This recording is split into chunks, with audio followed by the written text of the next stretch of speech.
قال رسول اللہ صلی اللہ علیہ وسلم لا صلاۃ لمن لم یقرأ بأم القرآن۔ عبادہ بن صامت رضی اللہ تعالیٰ عنہ سے روایت ہے، کہتے ہیں کہ اللہ کے رسول صلی اللہ علیہ وسلم نے فرمایا اس آدمی کی نماز نہیں ہوگی جو سورہ فاتحہ نہ پڑھے، یعنی جو آدمی ام القرآن سورہ فاتحہ کی تلاوت نہ کرے اس کی نماز نہیں ہوگی۔ یہ حدیث بتلاتی ہے کہ ہر نماز کے ہر رکعت میں، چاہے آدمی منفرد ہو یا جماعت کے ساتھ پڑھتا ہو، چاہے نماز نفلی ہو چاہے فرض ہو، چاہے امام ہو یا مقتدی ہو، ہر آدمی پر لازم اور ضروری ہے کہ ہر رکعت میں سورہ فاتحہ ضرور پڑھے۔ اگر کوئی آدمی نہیں پڑھتا ہے تو اس کی نماز نہیں ہوگی۔ ابن حبان اور دارقطنی کی روایت میں ہے کہ اس آدمی کی نماز کافی نہیں ہوگی، اس آدمی کی نماز جائز نہیں ہوگی جو آدمی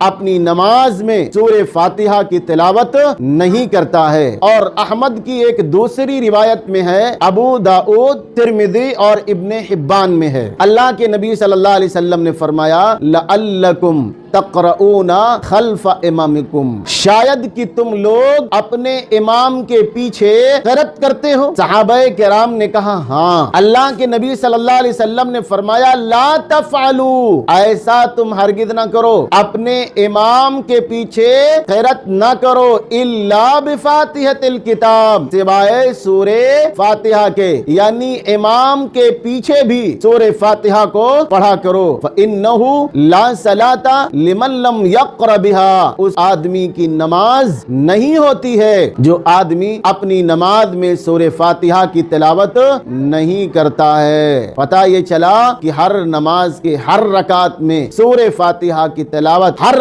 آدمی پر ضروری اور لازم ہے۔